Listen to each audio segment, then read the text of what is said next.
ایک حدیث دیکھیے، میرے آقا صلی اللہ علیہ وسلم فرماتے ہیں کہ خدا کی قسم، جب تک میں داخل جنت نہ ہو جاؤں پچھلے تمام نبیوں پہ جنت حرام ہے، اور جب تک میری ساری امت داخل جنت نہ ہو جائے پچھلی امتوں پہ جنت حرام ہے۔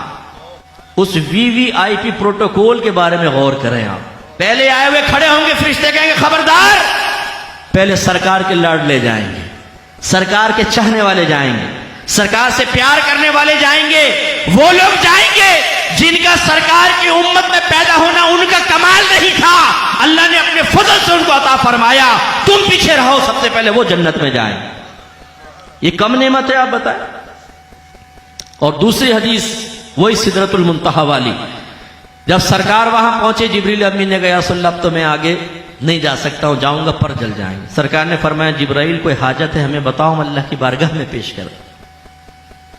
علماء یہاں بڑی پیاری بات بیان فرماتے کہ جب حضرت ابراہیم علیہ السلام کو منجنیق میں باندھ کر نمرود آگ میں پھینکنے لگا، یہی جبرائیل وہاں آئے تھے اور پوچھا کہ اے اللہ کے خلیل اگر کوئی حاجت ہے مجھے بتائیں، میں اللہ کی بارگاہ میں پیش کروں۔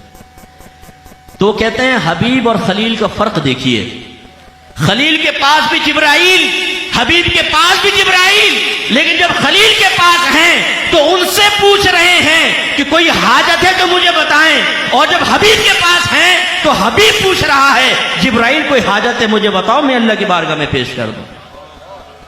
آپ کے نبی تو وہ ہیں جن کی امت میں اللہ نے ہمیں پیدا فرمایا، یہ کم بڑی نعمت ہے۔ اور جواب میں جبریل امین نے کیا عرض کی؟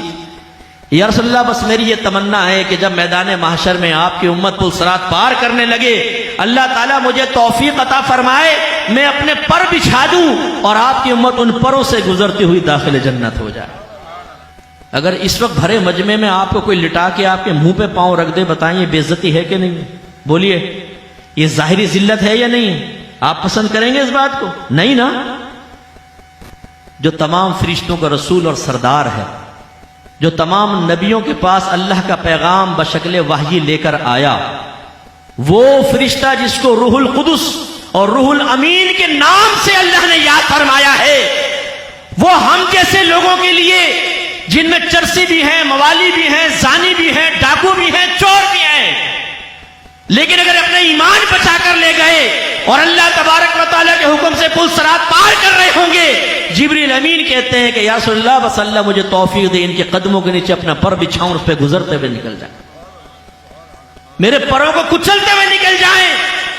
اب بظاہر میں یہ ذلت کا معاملہ ہے، لیکن جبریل امین نے سکھا دیا کہ جو محبوب کا محبوب ہوتا ہے اس کے سامنے جتنی عاجزی کرو گے اللہ تمہیں اتنی بلندی عطا فرمائے گا۔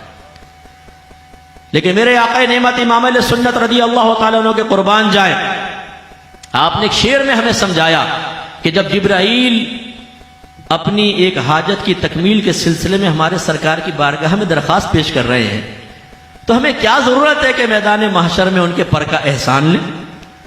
لہذا اپنے شعر میں سرکار کی بارگاہ میں استغاثہ کرتے ہیں، یا رسول اللہ پل سے اتارو راہ گزر کو خبر نہ ہو، پل سے اتارو راہ گزر کو خبر نہ ہو، جبریل پر بچھائیں تو پر کو خبر نہ ہو۔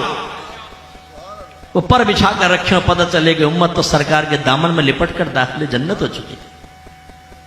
اور پھر تیسری نعمت کہ اللہ تبارک و تعالیٰ نے اپنے حبیب کی امت میں مسلمان پیدا کر کے اہل محبت میں سے بھی بنایا۔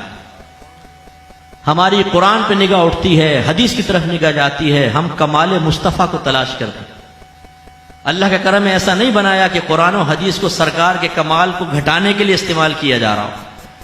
یہ اتنے بڑے انعام ہیں، اس پہ اللہ کا شکر ادا کریں۔